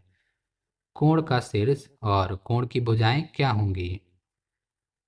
इस रिक्त स्थान को एक भुजा और इस दरवाजे को एक भुजा माना जाए तो बना हुआ कोण यह होगा। 3, विद्या झूले पर अपना समय आनंद से बिता रही है। उसने ध्यान दिया कि जब उसने झूलना शुरू किया तो जितना बड़ा कोण है उतना ही अधिक गति वह झूले पर अर्जित कर रही है। लेकिन यहाँ कोण है कहाँ? क्या आप यहाँ पर किसी कोण को देख सकते हैं? यहाँ देख सकते हैं वृक्ष की टहनी और रस्सी के बीच कोण बन रहा है। अगर रस्सी ऊंची होगी यानी कोण ज़्यादा बड़ा बनेगा और झूला ज़्यादा गति अर्जित कर पाएगा।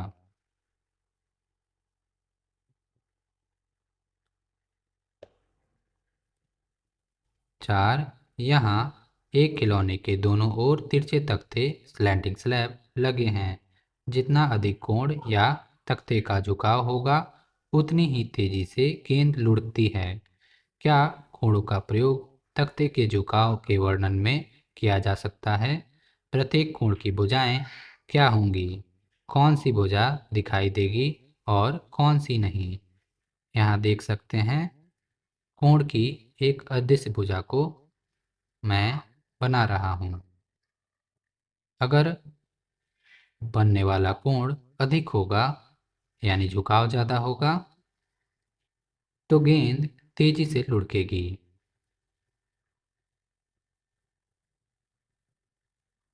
5 नीचे दिए गए चित्रों का अवलोकन कीजिए जिनमें एक कीट एवं उसकी घुमाई गई स्थितियां दी गई हैं। क्या घूर्णन घुमाव की मात्रा बताने के लिए कोणों का उपयोग किया जा सकता है? यदि हाँ तो कैसे? कोण का शीर्ष बिंदु एवं उसकी भुजाएं कौन सी होंगी? संकेत कीट को छूकर जाती हुई क्षैतिज रेखा को देखिए।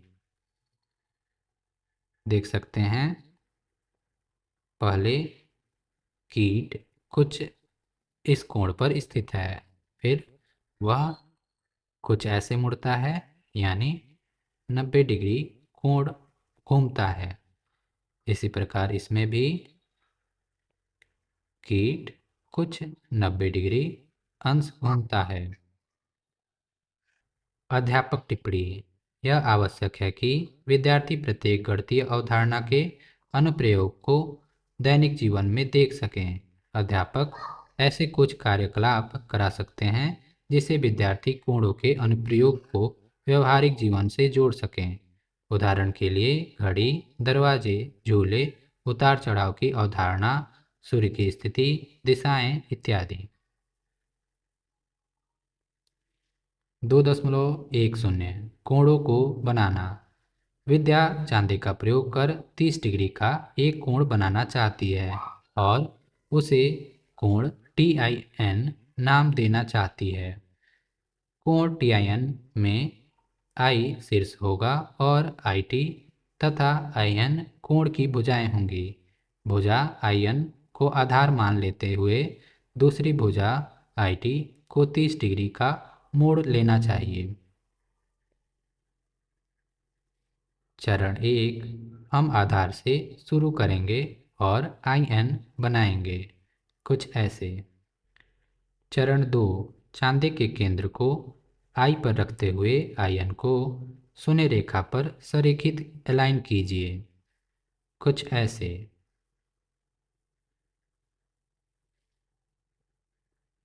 चरण 3 बिंदु शून्य से शुरू करते हुए चांदे पर 0, 10, 20, 30 तक देखिए और 30 डिग्री पर T बिंदु अंकित कीजिए कुछ ऐसे।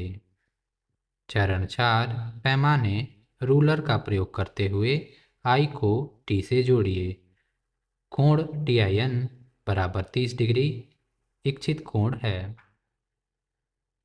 यहाँ पर देख सकते हैं चांदी का प्रयोग करते हुए T को I से जोड़ा जाएगा तो आपको कोण TIN मिल जाएगा।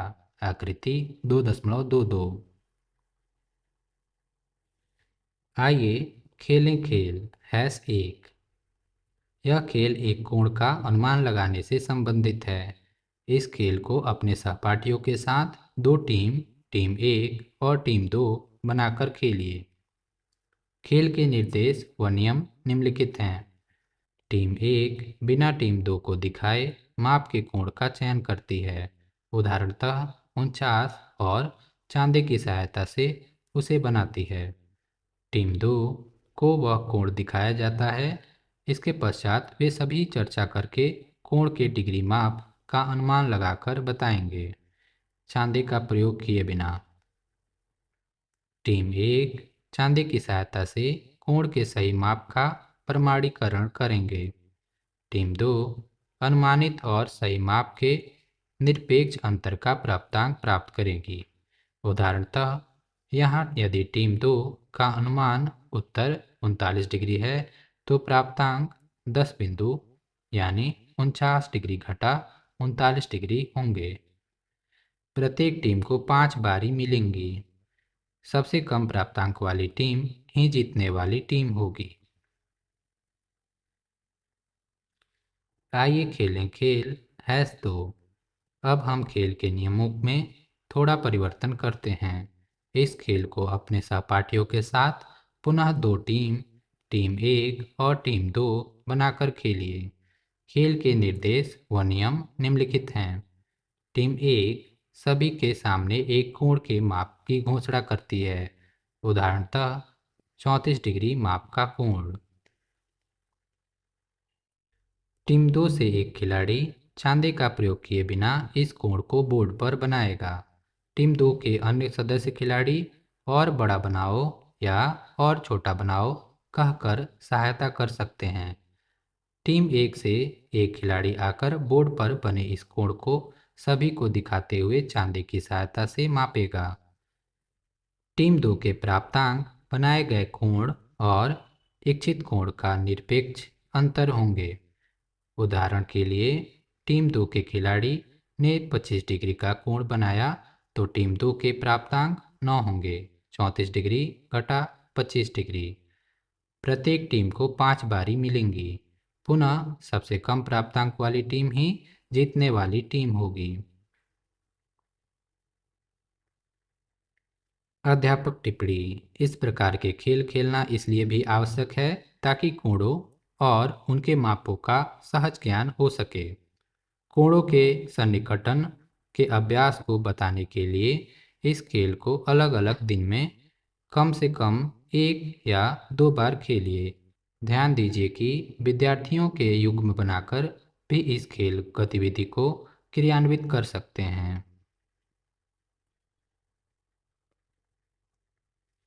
आइए पता लगाएं। एक, आकृति 2.23 में दर्शाए सभी संभव कोण की सूची बनाइए। क्या आप उन सभी को ढूंढ पाए?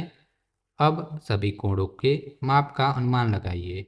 इसके पश्चात चांदी की सहायता से कोणों का माप देखिए। अपनी सभी संख्याओं डिग्री माप को एक सारणी में अंकित कीजिए। देखिए आपके अनुमानित उत्तर सही माप के कितने समीप हैं। आकृति 2.23। 2, चांदी की सहायता से निम्न डिग्री माप के कोण बनाइए।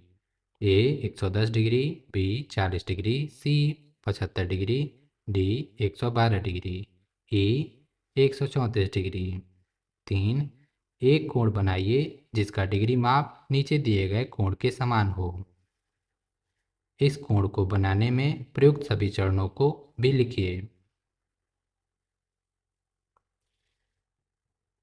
2.11 कोणों के प्रकार और उनके माप। हमने इस अध्याय में विभिन्न प्रकार के कोणों के विषय में पढ़ा। हमने देखा कि एक सरल कोण 180 डिग्री तथा समकोण 90 डिग्री का होता है। अन्य प्रकार के कोण न्यून और अधिक का डिग्री माप में हम किस प्रकार वर्णन करेंगे। न्यून कोण एक्यूट एंगल वे कोण जो समकोण से छोटे हैं अर्थात 90 डिग्री से कम और शून्य से अधिक होते हैं न्यून कोण कहलाते हैं। यहाँ देख सकते हैं कोण आर पी क्यू 40 डिग्री है यानी 90 डिग्री से कम शून्य से ज़्यादा, अतः यह न्यून कोण यानी एक्यूट एंगल है।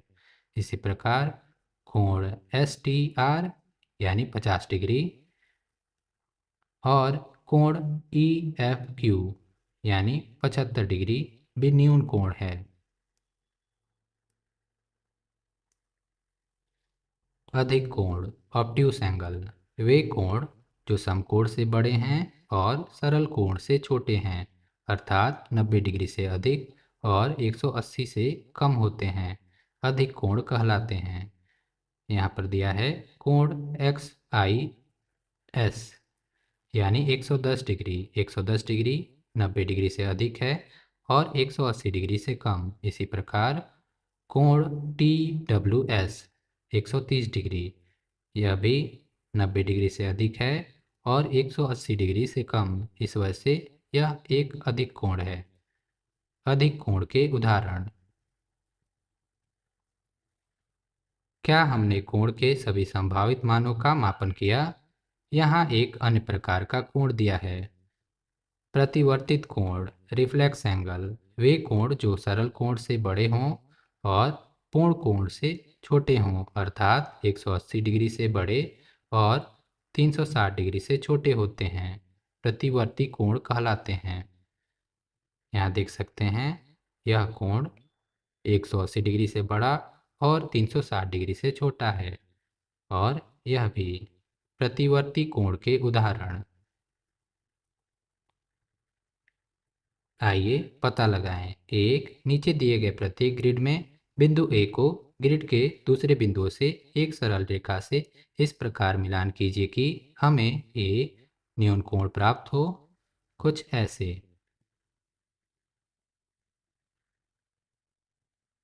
कुछ ऐसे। बी, एक अधिक कोण प्राप्त हो। कुछ ऐसे।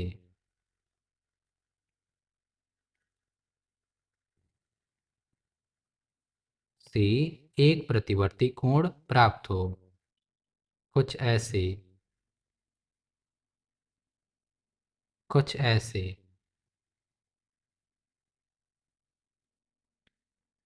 कोणों को चाप द्वारा अंकित कीजिए जिससे इच्छित कोणों की पहचान हो सके।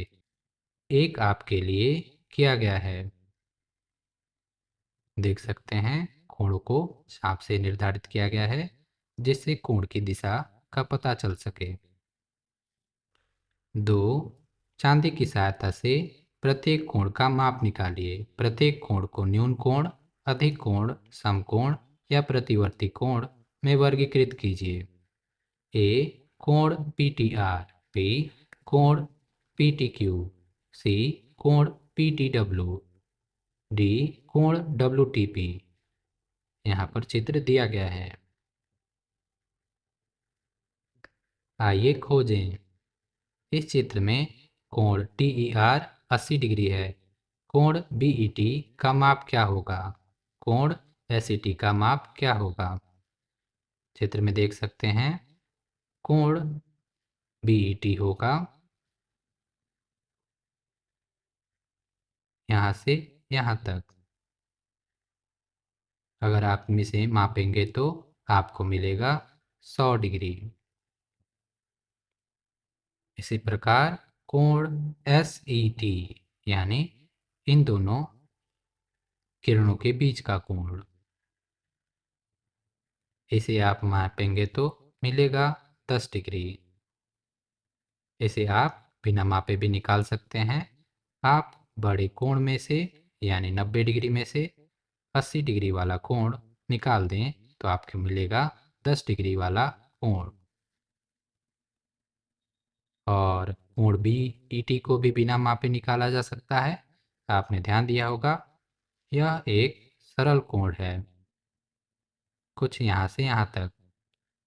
इसमें अगर यहाँ से यहाँ तक निकाल दिया जाए यानी 80 डिग्री निकाल दिया जाए तो आपको मिलेगा सिर्फ यहाँ से लेकर यहाँ तक का कोण, यानी 180 घटा 80 डिग्री बराबर 100 डिग्री। संकेत, अवलोकन कीजिए कि कोण आर ई बी एक सरल कोण है, अतः आर ई बी बराबर 180 डिग्री जिसमें से 80 का कोण। इसी प्रकार का तर्क कोण एस ई टी का माप निकालने में प्रयुक्त कर सकते हैं।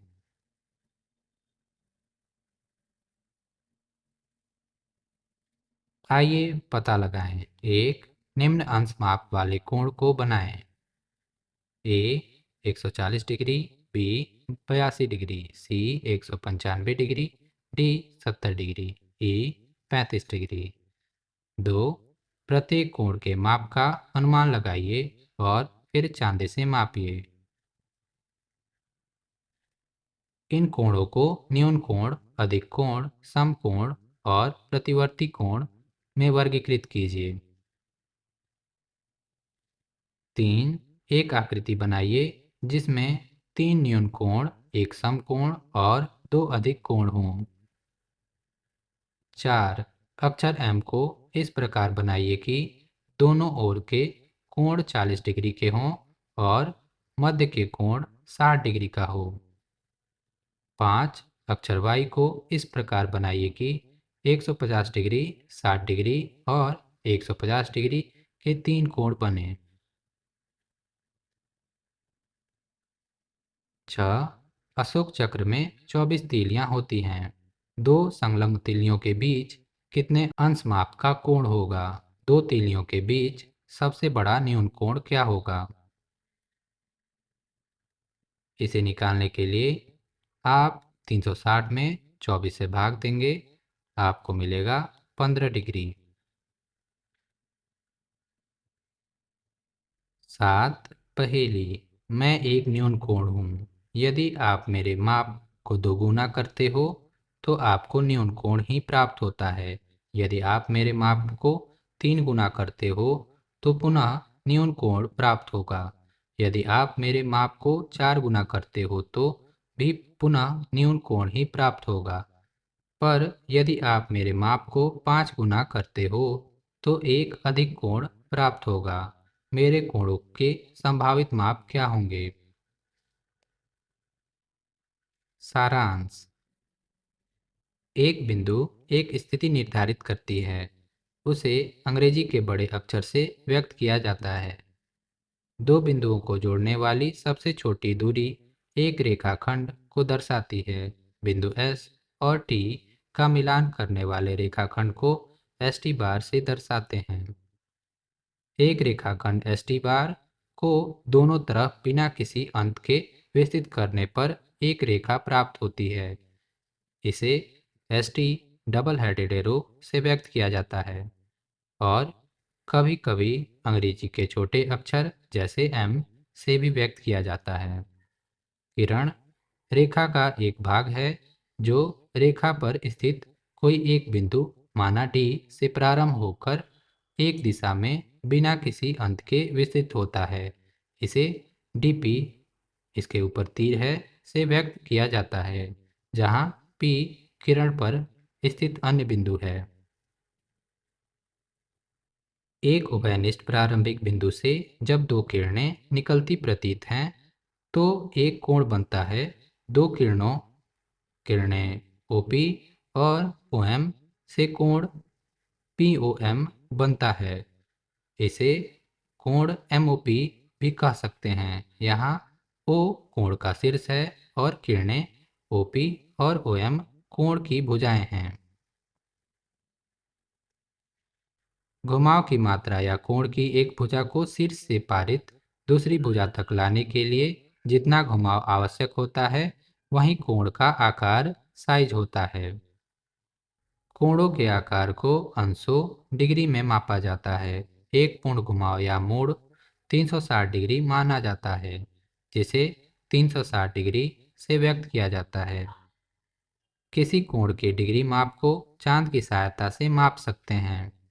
कोण, सरल कोण 180 डिग्री, समकोण 90 डिग्री, न्यून कोण 0 से अधिक और 90 डिग्री से कम, अधिक कोण 90 डिग्री से अधिक और 180 डिग्री से कम और प्रतिवर्ती कोण 180 डिग्री से अधिक और 360 डिग्री से कम हो सकते हैं। इसी प्रकार के और वीडियोज के लिए आप NCERT वीडियो को सब्सक्राइब कर सकते हैं। धन्यवाद।